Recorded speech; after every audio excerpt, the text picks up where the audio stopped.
Hello students, आपको पता ही है कि हमारे एग्ज़ाम्स एयरफोर्स एक्स-5 के जो हैं वो पोस्टपोन हो चुके हैं ड्यू टू कोरोना वायरस। तो आप सभी लोगों को इनफ टाइम मिल चुका है, आप अच्छे से प्रिपेयर कर सकते हैं।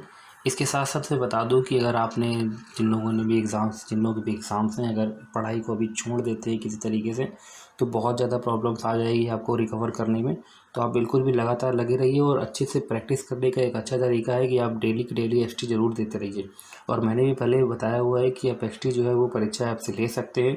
हमारा ये कोड यूज कर सकते हैं मैथ्स पीटी, जो आपको दिख रहा होगा, जिसमें आपको 40% का डिस्काउंट मिलेगा और इसमें मॉक टेस्ट वगैरह भी फ्री होते रहते हैं, जिसकी जानकारी मैं लगातार आपको देता रहता हूँ। हम लोग यहाँ डिस्कस कर रहे थे स्पेशल एयरफोर्स की सीरीज, और ये स्पेशल एयरफोर्स की सीरीज में हम लोग डिस्कस कर रहे थे मॉडल पेपर को। और मॉडल पेपर की बात करें तो 35 मॉडल पेपर मैं आपको प्रोवाइड कर चुका था।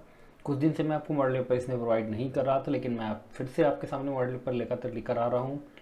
मैं आपको बता दूं कि हमारी लाइव क्लासेस अनअकैडमी पर चल रही हैं, फ्री ऑफ कॉस्ट है, कोई भी कॉस्ट नहीं है, आप जाकर देख सकते हैं, सभी लोग ज्वाइन हो सकते हैं उसमें। ठीक है, अनअकैडमी ऐप डाउनलोड करना है, हमारा नाम सर्च करना है अंकित अवस्थी, वहाँ पे हमें फॉलो करना है। स्पेशल क्लासेस बहुत सारी पड़ी हुई हैं, मैं ऑलरेडी वहाँ पे 31 लेक्चर आपको प्रोवाइड कर चुका हूँ मॉडल पेपर के, जिसमें हर एक मॉडल पेपर में 25 क्वेश्चन ले रहा हूँ। ये एक्स ग्रुप के लिए है, जो वाई ग्रुप के लिए है उसमें मैं रागनी के क्वेश्चन डिस्कस कर रहा हूँ, जो कि दोपहर में 12 बजे हमारी क्लास होती है, और एक्स ग्रुप वाली क्लास हमारी रात में 8 बजे हो रही है। तो चलिए बिना देरी के हम लोग इस मॉडल पेपर 36 को डिस्कस करते हैं और चलते हैं आज के सबसे पहली स्लाइड पे। तो पहली स्लाइड पे देख सकते हैं लिखा हुआ है कि if f x is equal f x cos x integration f x cos x d x is equal to 1/2 f square x plus c then f x. अब आपको बताना है कि एफ एक्स यहाँ पे क्या होगा। देखिए, अगर इस क्वेश्चन को जनरली आप देखें तो आप सोचेंगे कि इंटीग्रेशन करूँ फिर मैं इसको सॉल्व करूँ, लेकिन अगर इसको जनरली वैसे करेंगे तो बहुत टाइम लग जाएगा और हो सकता है कि आप इसको कर भी ना पाएँ। ठीक है, तो सबसे आसान मेथड हमारा क्या होगा? सबसे आसान मेथड हमारा ये होगा कि हम लोग इसको दोनों साइड डिफ्रेंशिएट कर लें, क्योंकि हमें पता है कि इंटीग्रेशन जो है वो डिफरेंस इनका जस्ट अपोजिट होता है। ठीक है, तो अगर हम इसको डिफ्रेंशिएट कर देते हैं तो यहाँ पे इंटीग्रेशन का साइन लगा हुआ है, ये हट जाएगा आपका। ठीक है, तो हम चलिए दोनों साइड डिफ्रेंशिएट कर लेते हैं। जैसे दोनों साइड डिफ्रेंशिएट करेंगे तो यहाँ पे इंटीग्रेशन हट जाएगा, केवल बचेगा कितना, एफ एक्स और कॉस एक्स बचेगा। ठीक है, यहाँ पे इधर इक्वल में देखें तो क्या आ जाएगा, 1/2 तो हमारा बना ही रहेगा, क्योंकि एफ स्क्वायर एक्स है तो 2 आगे आ जाएगा, क्योंकि हमें पता है एक्स स्क्वायर का होता है 2x। ठीक है, तो यहाँ पे एफ स्क्वायर का हो जाएगा 2 और एफ एक्स का हम लोग दोबारा करेंगे तो एफ डैश एक्स हो जाएगा। ठीक है, और सी कांस्टेंट नंबर है, 0 हो जाएगा। ठीक है, अब देखिए ये 2 से 2 कट जाएगा और ये एफ एक्स से एफ एक्स कट जाएगा, तो आप देखेंगे कि आपको एफ डैश एक्स कितना मिल रहा है, कॉस एक्स। लेकिन आपको फाइंड आउट करना था एफ एक्स, तो आप क्या करिए, इसका इंटीग्रेट कर दीजिए, क्योंकि इंटीग्रेट करेंगे तो ये एफ डैश से एफ एक्स में कन्वर्ट हो जाएगा। तो जैसे ही एक्स के रिस्पेक्ट में इंटीग्रेट करेंगे यहाँ पे एफ एक्स आ जाएगा और यहाँ पे कॉस एक्स का हमें इंटीग्रेशन करना पड़ेगा, that is sine x. Okay, तो आप समझ सकते हैं कितनी आसानी से हम लोगों ने इस क्वेश्चन को सॉल्व कर लिया है, और आंसर हमारा ऑप्शन नंबर डी बन गया है, साइन एक्स। यही इस क्वेश्चन का आपका राइट आंसर हो जाएगा। क्लियर है सभी को? चलिए आगे बढ़ते हैं। ये हमारा क्वेश्चन नंबर फर्स्ट था। क्वेश्चन नंबर सेकेंड ये रहा। क्वेश्चन नंबर सेकंड देखिए, अच्छा क्वेश्चन है, लिखा हुआ है। सबसे पहले तो मैं इसको हिंदी में थोड़ा बता देता हूँ आपको। इसको हिंदी में बोलते हैं तुल्यता संबंध। ठीक है, जिससे कि आपको क्लियर हो जाए। यहाँ पे देखिए रिफ्लेक्सिव को बोलते हैं स्वतुल्य हिंदी में। ठीक है, मैं क्लियर कर दे रहा हूँ। और सिमेट्री को बोलते हैं सममित। ठीक है, इसको बोलते हैं सममित संबंध। रिफ्लेक्सिव फिर से वही चीज़, स्वतुल्य है हमारा। ठीक है, और जो ट्रांसटिव लिखा है इसको हम लोग हिंदी में बोलते हैं संक्रमक। ठीक है, ये हमारा संक्रमक संबंध होता है। ठीक है, और ओनली रिफ्लेक्सिव का मतलब समझ गए होंगे, केवल समतुल्य। ठीक है, केवल स्वतुल्य ये।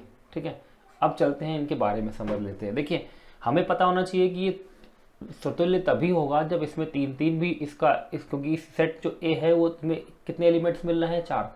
सेट ए में हमको 4 एलिमेंट्स मिल रहे हैं, 3, 6, 9 और 12। हम लोग इसको रिफ्लेक्सिव तभी कहते हैं जब हमें 3 भी मिलना चाहिए सेट के अंदर, 6 भी मिलना चाहिए रिलेशन में, 9 भी मिलना चाहिए और 12 भी मिलना चाहिए। तो आप देखिए क्या ऐसा है, तो अब देखिए 3 भी आपको मिल रहा है, 6 भी मिल रहा है, 9 भी मिल रहा है, 12 भी मिल रहा है। तो ये तो कन्फर्म है कि रिलेशन स्वतुल्य होगा, यानी कि रिफ्लेक्सिव होगा। तो रिफ्लेक्सिव तो होना श्योर है। ठीक है, बात करते हैं सममित की।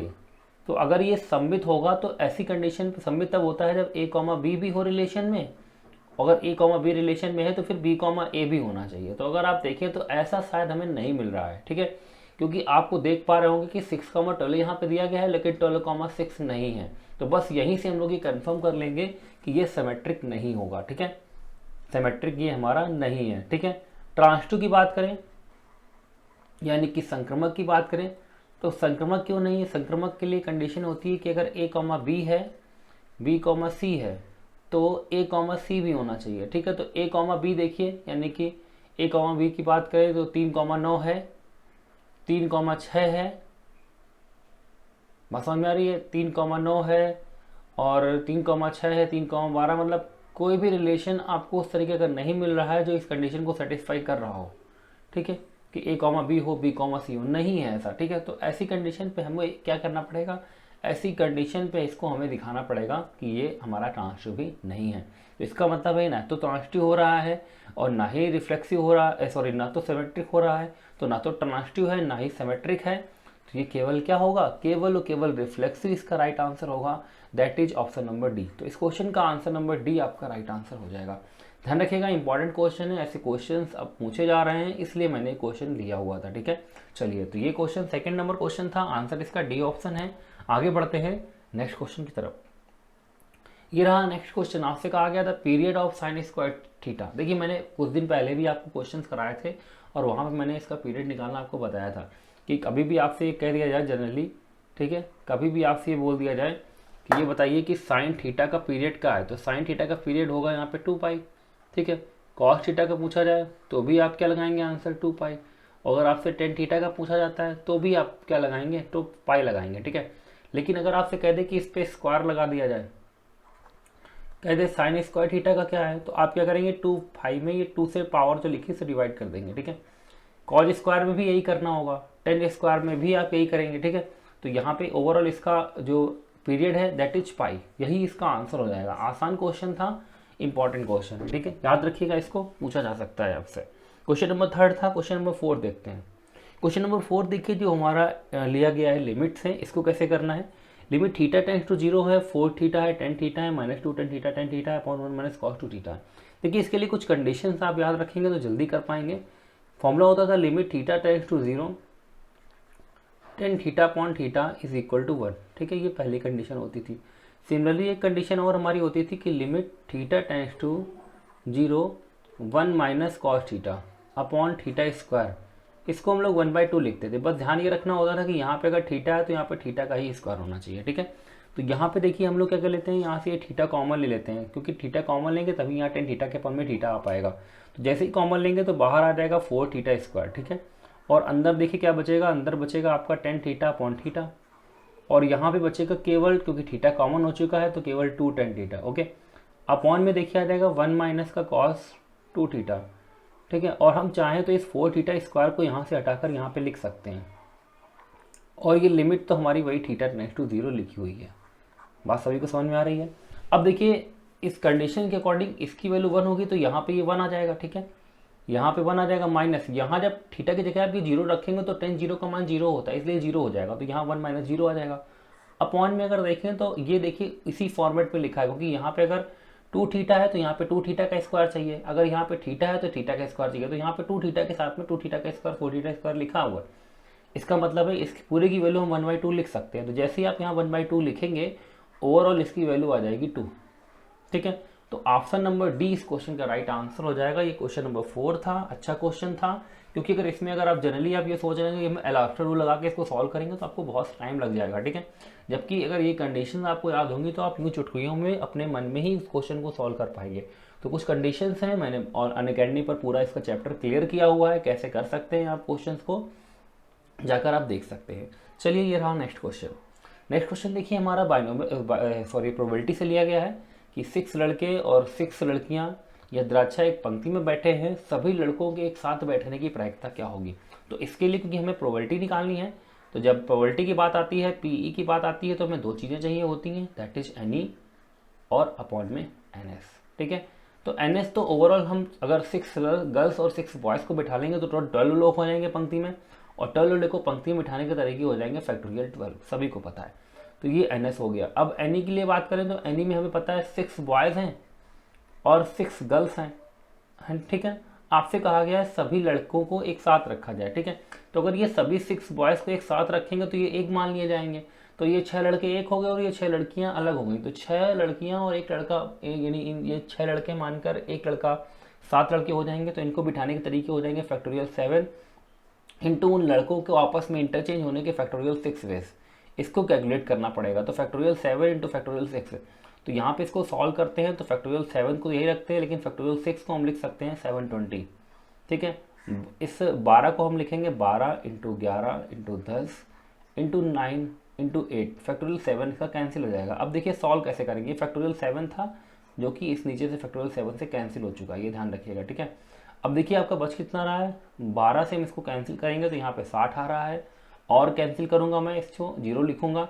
6 से कैंसिल करेंगे तो देखिए 9 8 72 है, 72 को कैंसिल करेंगे तो यहाँ पे 12 आ जाएगा। तो 12 इंटू 11 करेंगे तो आपको ओवरऑल मिल जाएगा 1/132, और ये केवल एक ही ऑप्शन में मिल रहा है, that is option number C. तो इसका आंसर सी ऑप्शन आपका राइट आंसर हो जाएगा। क्लियर है? तो ये क्वेश्चन सभी को समझ में। चलिए इसको देखते हैं कैसे करना है। ये हमारा नेक्स्ट क्वेश्चन है जो कि हमारा डिटरमिनेंट से लिया गया है। कैसे करना है इसको देख लेते हैं। देखिए हम लोग इसको कैलकुलेट करते हैं, पूरा सॉल्व करते हैं। देखिए कितना मिल जाएगा। x यहाँ पे लिखा है, एक्सपेंड करेंगे तो 5x माइनस 2x, यहाँ पे आ जाएगा 3x, ठीक है। फिर माइनस का 2, इसको कैलकुलेट करेंगे, देखिए कितना आ जाएगा यहाँ पे सॉल्व करने पर 2x और प्लस का x यानी कि 3x यहाँ पे हो जाएगा, ठीक है। यहाँ पे -1 और इसको कैलकुलेट करेंगे, देखिए 4 और प्लस 5 9 आ जाएगा यहाँ पे, ठीक है। और इक्वल में आ जाएगा आपका 0, ठीक है, इस तरीके से। अब इसको सॉल्व करें, देखिए आ जाएगा 3x² माइनस का 6x, ठीक है, और माइनस का 9 इज इक्वल टू 0। अगर आप चाहें तो इसमें 3 से डिवाइड कर सकते हैं तो आपको मिल जाएगा x² माइनस का 2x माइनस का 3 इज इक्वल टू 0। अब इसको सॉल्व कर सकते हैं आप, ठीक है। अगर आप यहाँ पे 1 रखते हैं तो जैसे ही 1 रखेंगे तो देखिए इक्वेशन सेल्फ सॉल्व ना करके चाहे तो आप सॉल्व कर लीजिए, सॉल्व कर लेते हैं चाहे तो, ठीक है। तो x² minus 3x plus x minus 3 लिख सकते हैं इसको इस तरीके से। तो आप देखेंगे आपको यहाँ पे 3 कॉमन मिल जाएगा, x यहाँ पे मिल जाएगा +1, ठीक है। तो आप देख पा रहे होंगे कि यहाँ पे इसकी वैल्यू x की वैल्यू -1 भी आ जाएगी और 1 की वैल्यू 3 भी आ जाएगी। तो -1, 3 that is option number A आपका राइट आंसर बन जाएगा। यही इसका करेक्ट आंसर होगा। सभी को क्लियर है? तो option number A is a right answer, ठीक है। चलिए आगे बढ़ते हैं नेक्स्ट क्वेश्चन की तरफ। ये रहा हमारा नेक्स्ट क्वेश्चन जो कि इंटीग्रेशन से है। इसको कैसे करना है, लिखा हुआ है integration sin 2x upon 1 plus cos² dx is equal to. देखिए हम लोग क्या कर लेते हैं, जो ऊपर ये लिखा हुआ है sin 2x, इसको ओपन कर लेते हैं। तो जैसे ही इसको ओपन करेंगे इसका फॉर्मूला हमारा होता है 2 sin x, ठीक है, इंटू cos x अपॉन में लिखा हुआ है 1 प्लस cos²x। अब अगर नीचे जो भी लिखा है 1 प्लस cos² इसको लेट कर लिया जाए तो इसका डिफरेंशिएट ऊपर मिलना चाहिए। तो 1 प्लस cos² का डिफरेंशिएट क्या होगा, 2 cos x, और cos x का दोबारा करेंगे that is minus sin x, ठीक है। तो ये माइनस पहली चीज़ हमको ऊपर मिलना चाहिए जो कि नहीं मिल रहा, तो हम माइनस बाहर यहाँ लगा देते हैं, एक बार यहाँ लगा देते हैं। अब पूरा डिफरेंशिएट ऊपर मिल चुका है। तो जब भी नीचे का डिफरेंशिएट ऊपर मिल जाएगा तो आप क्या लिखेंगे, यहाँ पे आप लिखेंगे इसको माइनस, नीचे वाले का डिफरेंशिएट ऊपर मिल चुका है, पूरा डिफरेंशिएट मिल रहा है यहाँ पे। तो आप क्या लिखेंगे, आप लिखेंगे log, इसको आप लिखेंगे log 1 plus cos²x, 1 plus cos²x। समझ में आ रही बात? 1 माइनस का log 1 प्लस cos²x, यही आपका राइट आंसर बन जाएगा, ठीक है। अब इसको चेक कर लेते हैं कि ये ऑप्शन में मिल कहाँ पे हमको रहा है, ठीक है। तो और प्लस कांस्टेंट सी, क्योंकि यहाँ पे हम लोग जैसे ही इसको sin 2x का फॉर्मूला ओपन करेंगे 2 sin x into cos x बन रहा है, और इसका डिफरेंशिएट देखिए 1 प्लस cos² का 1 का 0 cos² का करेंगे तो 2 cos x और cos x का दोबारा करेंगे तो माइनस sin x, ठीक है। इसलिए हमारा ये माइनस का 1 आपका बाहर आएगा। सभी को क्लियर है? तो ये आंसर आपका हमारा राइट आंसर हो जाएगा सी माइनस लॉग, यानी कि माइनस log 1 प्लस cos²x। अगर आप देखें तो आपको शायद ये ऑप्शन नंबर डी लग रहा होगा, क्योंकि सी को पहले यहाँ पे लिख दिया गया है और बाकी को माइनस करके लिखा गया। तो आंसर सी इसका राइट आंसर बन जाएगा। क्लियर है? चलिए आगे बढ़ते हैं, नेक्स्ट क्वेश्चन देखते हैं। नेक्स्ट क्वेश्चन देखिए हमारा लिखा हुआ है, ये आप कह सकते हैं कि क्वाड्रेटिक इक्वेशन से क्वेश्चन है। कैसे करना है, जब भी इस तरह की इक्वेशन दे दी जाए, ध्यान रखिएगा 2 इक्वेशन होती हैं इसमें, x² x plus 1 is equal to 0 दी जाए तो इसके रूट्स हमेशा आप ओमेगा और ओमेगा² लेंगे। लेकिन कभी भी अगर किसी इक्वेशन की जगह आपको ये इक्वेशन दे दी जाए जैसा इस क्वेश्चन में गिवन है, तो आप इसकी जगह माइनस ओमेगा और इसके रूट्स माइनस ओमेगा स्क्वायर मानेंगे। तो हम अल्फ़ा को माइनस ओमेगा ले लेते हैं, ये आपको अल्फ़ा ले लेते हैं, इसको बीटा ले लेते हैं, रख देते हैं यहाँ पे। तो देखिए कितना आ जाएगा, माइनस का ओमेगा की होल पावर 2008 मतलब 2018, और यहाँ पे लिख देंगे माइनस का ओमेगा स्क्वायर की पावर 2018। तो जैसे ही आप करेंगे तो यहाँ पे देखिए हो जाएगा ओमेगा की पावर 2018, क्योंकि माइनस प्लस हो जाएगा क्योंकि पावर इवन है। यहाँ पे हो जाएगा ओमेगा की पावर 4036। ठीक है, अब कैलकुलेट कर लेते हैं। जैसे इसमें देखिए ये हम लोग देखते हैं क्या ये 3 से डिविजिबल है, तो अगर आप देखिए तो यहाँ पे यहाँ पे इसको डिवाइड करते हैं 3 से। देखिए जब तक 3 से जितना डिवाइड हो जाएगा उतने की वैल्यू 1 हो जाएगी। ठीक है, जो रिमाइंडर बचेगा वो हमको यहाँ पे लिखना पड़ेगा। तो यहाँ पे देखिए 20 में डिवाइड करेंगे तो 2 रिमाइंडर बचेगा, फिर 21 पूरा कैलकुलेट हो जाएगा, कैंसिल हो जाएगा, केवल स्क्वायर बचेगा यहाँ पे, तो इसको हम ओमेगा स्क्वायर लिखेंगे। ठीक है, यहाँ पर देखा जाए तो यहाँ पे आपको क्या बचेगा, यहाँ पे देख लेते हैं, यहाँ पे आपका बचेगा केवल ओमेगा। तो आपको यहाँ पे मिला ओमेगा स्क्वायर प्लस ओमेगा। अब ओमेगा 1 सभी को पता होना चाहिए कि 1 प्लस ओमेगा स्क्वायर की वैल्यू 0 होती है। तो मतलब ये हुआ कि ओमेगा प्लस ओमेगा स्क्वायर की वैल्यू कितनी हो जाएगी, दैट इज -1। ओके, तो इस पूरे क्वेश्चन का आंसर आपको -1 मिलेगा, जो कि आंसर नंबर सी में दिया गया है। ठीक है, अच्छा क्वेश्चन था, ये पता होना, जो 2 कॉन्सेप्ट मैंने बताया है बहुत ज़रूरी है आपको, तो इसको साइड में कहीं पे एक जगह नोट कर लीजिएगा, नोट्स बनाइएगा तो आपको याद रहेगा। ठीक है, ये रहा हमारा नेक्स्ट क्वेश्चन, ये भी लिमिट से लिया गया है, हमें इसको भी सॉल्व करना है। देखिए कैसे करेंगे। देखिए पहली चीज़ तो जैसे ही हम यहाँ पे ये 9 रखते हैं तो देखिए यहाँ पे 9 रखने पर ये रूट 9 होगा, बाहर आएगा रूट से 3 - 3, और यहाँ भी 3 - 3, यानी कि 0/0 बन रहा है। और जब 0/0 बनता है तो एल हॉस्पिटल रूल तो हमें लगाना ही लगाना है, हम लोग एल हॉस्पिटल रूल अप्लाई कर लेते हैं। तो जैसे ही अप्लाई करेंगे तो देखिए इसका रूट एक्स है तो 1/2 रूट एक्स हो जाएगा, इसका डिफरेंशिएट 2 रूट एक्स हो जाएगा। ठीक है, अब रूट एफ एक्स का दोबारा करेंगे तो यहाँ पे एफ डैश एक्स हो जाएगा, 3 कांस्टेंट है 0 हो जाएगा। रूट यहाँ पे नीचे करेंगे तो 1/, फिर से वही चीज़ 2 रूट एक्स और एक्स का 1, 2 से 2 कट जाएगा। अब यहाँ पे 9 रख लेते हैं, तो जैसे ही 9 रखेंगे तो ऊपर तो यहाँ पे आ जाएगा 1/, रूट के अंदर आ जाएगा f9 और यहाँ पे आ जाएगा f-9। ठीक है, और यहाँ पे आ जाएगा अपॉन में 3, क्योंकि 1/3। ठीक है, अब f9 की वैल्यू देखिए आपको क्वेश्चन में गिवन है 9। ठीक है, f-9 की कितनी दी गई है, f-9 की 3 दी गई है, f9 की आपको 9 दी गई, तो जैसे ही रखेंगे 9 रूट से बाहर आएगा 3 हो जाएगा, और ये 1/3 तो ऑलरेडी बना ही हुआ है, ये 3 से 3 कट जाएगा। इस क्वेश्चन का आंसर आपको 3 मिलेगा, that is option number B. तो इस क्वेश्चन का आंसर ऑप्शन नंबर बी आपका राइट आंसर हो जाएगा। सभी को क्वेश्चन क्लियर हो गया होगा। ठीक है, चलिए अगला क्वेश्चन देखते हैं। ये रहा हमारा नेक्स्ट क्वेश्चन, जो कि हमारा मैट्रिक्स से लिया गया है। एक मैट्रिक्स लिखी है, एक्स वाई जेड की वैल्यूज आपको फाइंड आउट करनी है। अब देखिए यहाँ पे एक्स वाई जेड आपको ऑप्शंस में दिए गए हैं, आप यहाँ पे एक्स वाई जेड ऐसा चूज करिए कि 9, 6 और 2 आपको मिल जाए। तो जैसे अगर आप यहाँ पे देखिए, आपको पता है यहाँ पे मैट्रिक्स जो लिखी है दैट इज 2 - 1 3 1 - 1 1 1 - 1 1। अगर आप यहाँ पे पहला ऑप्शन रखते हैं दैट इज 3 2 1, तो आपको मल्टीप्लाई करने पर पहला एलिमेंट 9 मिलना चाहिए। तो जैसे इसका मल्टीप्लाई करेंगे देखिए इसमें 6 हो रहा है। ठीक है, यहाँ इसका मल्टीप्लाई होगा तो माइनस का 2 और ये प्लस का 3, तो देखिए ये आपको 9 नहीं मिल दे रहा है, तो ये आंसर नहीं हो सकता। ये रखें अगर हम यहाँ पे अगर हम 2 1 0 रखते हैं तो देखिए क्या होगा, 2 4 आ जाएगा और -1, ये भी आपको 9 नहीं दे रहा है। ठीक है, बी रखते हैं तो देखिए आ जाएगा आपका 2 -2 और +9। वेरी गुड, बैट बिल्कुल सही आंसर हमारा बन रहा है 9, ये हमारा कैलकुलेट हो रहा है। ठीक है, और हम देख रहे हैं कि ये हमारा कैलकुलेट करने पर आंसर -2 कट रहा है, तो 9 बन जाएगा। ठीक है, दूसरा एक और सेकंड देख लीजिए, y की वैल्यू 6 आ रही है, तो देखते हैं कैसे आएगी y, इसी से हम चेक करके देखते हैं। तो 2 जैसे ही हम रखेंगे इसको यहाँ पे, तो मल्टीप्लाई देखिए करेंगे तो 1 और +2 और +3 बिल्कुल। ठीक है, तो ऑप्शन नंबर जो सी है वो इसका राइट आंसर बनकर आ रहा है। ठीक है, तो आंसर नंबर सी इसका राइट आंसर हो जाएगा। चलिए अगला क्वेश्चन देखते हैं। ठीक है, तो अगला क्वेश्चन हमारा कोई भी नहीं है, ये आखिरी क्वेश्चन था हमारा। ठीक है, और हम लोगों ने आज के अपने इस वीडियो में फिर से कुछ क्वेश्चन देखे जो कि आपको ज़रूर पसंद आए होंगे। अगर ये वीडियो और हमारे क्वेश्चन आपको पसंद आ रहे हैं